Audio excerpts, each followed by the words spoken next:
Bonjour, dans ce tutoriel, nous allons voir comment importer un objet SketchUp directement dans une scène iHouse. Donc pour cela, je vais dessiner un projet, un plan, c'est simple.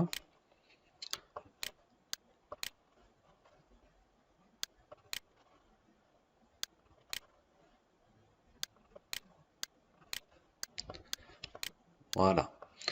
Donc une fois que mon plan est dessiné, je clique ici sur Free Modeling. Ensuite, dans Free Modeling, j'arrive ici dans le mode modélisation.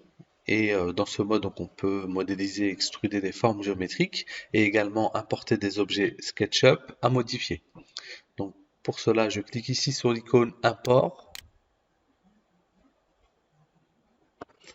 Ensuite, donc, je vais aller chercher mon objet SketchUp directement dans mes fichiers téléchargement pour le coup.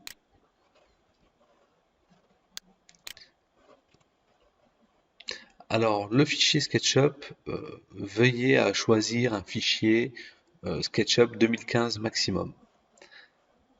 Une fois que l'objet est importé, on peut s'apercevoir ici qu'il est lié à la souris.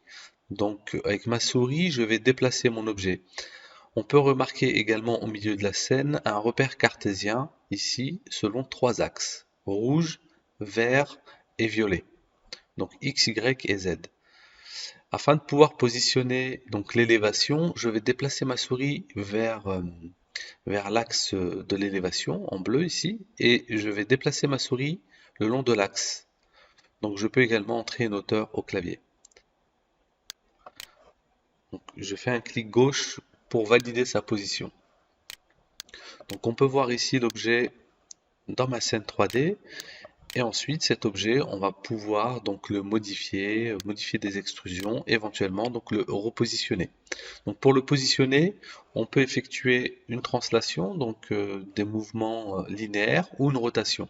Donc pour la translation, je clique ici sur Move, je choisis un point de départ, je déplace, je choisis mon objet et je déplace mon objet. Si je souhaite effectuer une copie, j'appuie sur la touche Shift. Pour la rotation, je vais effectuer un clic droit sur mon objet, clic gauche, et ici je choisis rotation. Ensuite, je vais avoir un rapporteur, donc que je vais déplacer selon mon axe de rotation, selon mon plan de rotation. Donc je peux choisir éventuellement un plan de rotation sur le mur ou sur le sol. Et en bas à gauche, on va pouvoir entrer l'angle de rotation.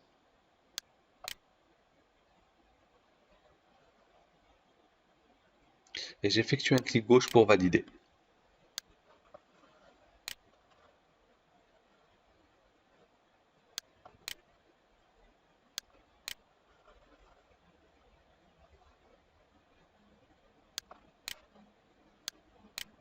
Voilà. Une fois que j'ai terminé la mise en position de mon objet dans ma scène, je clique ici sur Retour et je peux enfin texturer mon objet directement à partir de la bibliothèque dans Cloud ou ma bibliothèque personnalisée.